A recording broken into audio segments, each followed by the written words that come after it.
اللہ راضی ہوگا تو دنیا آخرت بنے گی، اگر اللہ ناراض ہے نہ دنیا بنے گی نہ آخرت۔ ہاں یہ پکی بات ہے، یہ پکی بات ہے، اس میں کوئی شک ہی نہیں۔ جب اللہ راضی ہوتے ہیں تو کیا ہوتا ہے، اور جب اللہ ناراض ہوتے ہیں تو کیا ہوتا ہے، یہ تو پتہ ہے۔ میں دکان پہ نہیں جاؤں گا تو کیا ہوگا، بجلی کا بل جمع نہ کروایا تو کیا ہوگا، یہ تو پتہ ہے۔ اور اللہ ناراض ہو گئے تو کیا ہوگا؟ ہاں جب اللہ راضی ہوتے ہیں، چار علامتیں بتائیں، چار علامتیں بتائیں۔ جب اللہ راضی ہوتے ہیں اللہ اچھے حکمران عطا فرماتے ہیں، ہر محکمے کا بڑا، ہر ادارے کے بڑے، ہر علاقے کے بڑے، ہر گاؤں کے بڑے، ملک کے بڑے کون لوگ ہوں گے؟ جن کے دلوں میں اللہ کا خوف ہوگا، جن کے دلوں میں آخرت کی فکر ہوگی، جن کے دلوں میں انسانیت کی ہمدردی ہوگی، شفقت ہوگی۔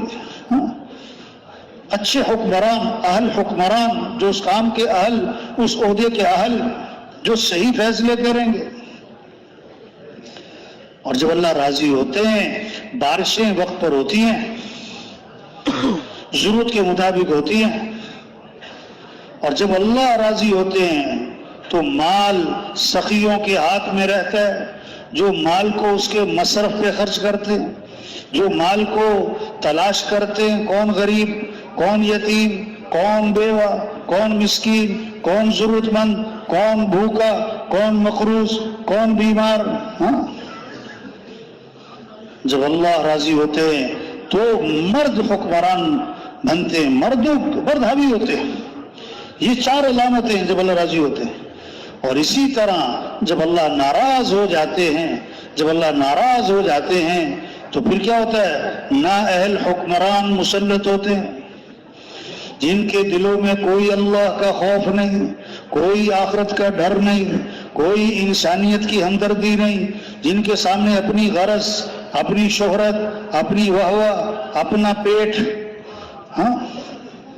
جب اللہ ناراض ہوتے ہیں تو کیا ہوتا ہے؟ بارشیں بے وقت ہوتی ہیں تو ضرورت سے زائد ہوتی ہیں۔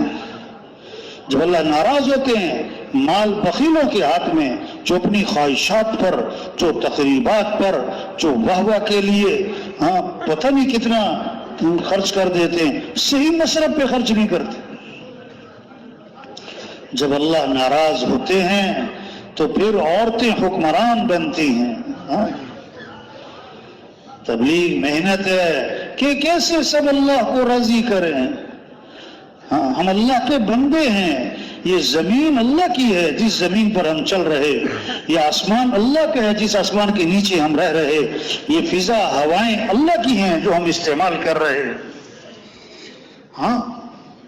ہمیں اللہ کو راضی کرنا ہے۔